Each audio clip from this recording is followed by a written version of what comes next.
బడ్జెట్లో బీసీలకు అన్యాయం. రాష్ట్ర జనాభాలో బీసీలు 56% ఉన్నారు. బడ్జెట్లో కేవలం 9,200 కోట్లు కేటాయించడం సరికాదు. తెలంగాణ మేధావుల సంఘం అధ్యక్షులు బి కేశవులు 9,000 కోట్లు కేటాయించి అవతల పడ్డరా దీంట్లో?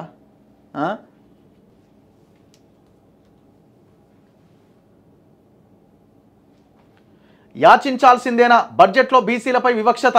54% జనాభా ఉన్న ముష్టి వేసినట్టే. కేవలం 9,000 కోట్లే ఇచ్చిండ్రు. బీసీల వాటా ఏమాయే? ఉన్న జనాభా ఎంత, ఇచ్చిందెంత? 1,45,000 కోట్లు మాయం. కేటాయింపులో వివక్ష దేనికి? ఏండ్ల తరబడిగా పాలకులది ఇదే తంతు. ఎస్సీ ఎస్టీ మైనార్టీలకు 65,000 కోట్లు. పాలకులు మారారు, ప్రభుత్వాలు మారాయి, అయినా బీసీల బతుకుల్లో మాత్రం మార్పు రావట్లే. దశాబ్దాలు గడుస్తున్న మొత్తం జనాభాలో సగానికి పైగా ఉన్న బీసీలు ఓటు బ్యాంకుగానే మిగిలిపోతున్నారు. ఉద్యోగాలు, చట్టసభల్లో అవకాశాలకే కాదు, ఆఖరికి బడ్జెట్ కేటాయింపుల్లో కూడా తీరని వివక్షే. పిడికెడు జనాభా సైతం లేనోళ్ళు సగానికి పైగా ఉన్న బీసీలను ఏలుతుంటే అత్యధికంగా ఉన్న బీసీలు మాత్రం ఇంకా యాచించే స్థాయిలోనే ఉండిపోయారు. ఇది పాలకుల లోపమా, బీసీలకు శాపమా? పోరాడితే పోయేదేం లేదు, బానిస సంకెళ్ళు తప్ప అని ఒక ప్రముఖ కవి చెప్పిన చందంగా బీసీలు ఏకమై సంఘటిత పోరాటం చేస్తే తప్ప బీసీల బతుకు చిత్రం మారే పరిస్థితి కనిపించట్లేదు. నిజానికి అక్కడో ఇక్కడో ఒకరిద్దరు చట్టసభల్లోకి వెళుతున్నా నిత్యం బీసీ సంఘం అంటూ జపం చేసే యూనియన్ లీడర్లైనా తమ వాణిని వినిపించడంలో విఫలమవుతున్నారా, లేక మరేదైనా కారణం ఉందా?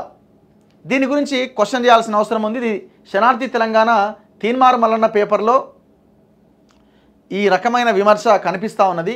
సో మీరు పేపర్లో ఈ వార్తలు రాయడంతో పాటు మీరు ఇవాళ బడ్జెట్ సమావేశం జరగబోతున్నది మల్లన్న గారు. ఈ బడ్జెట్ సమావేశంలో బీసీల కోసం కేటాయించిన బడ్జెటే కాదు, విద్య కోసం, వైద్యం కోసం అత్యంత దారుణంగా కేటాయించిన బడ్జెట్ మీద మీరు క్వశ్చన్ చేయాల్సిన అవసరం ఉన్నది.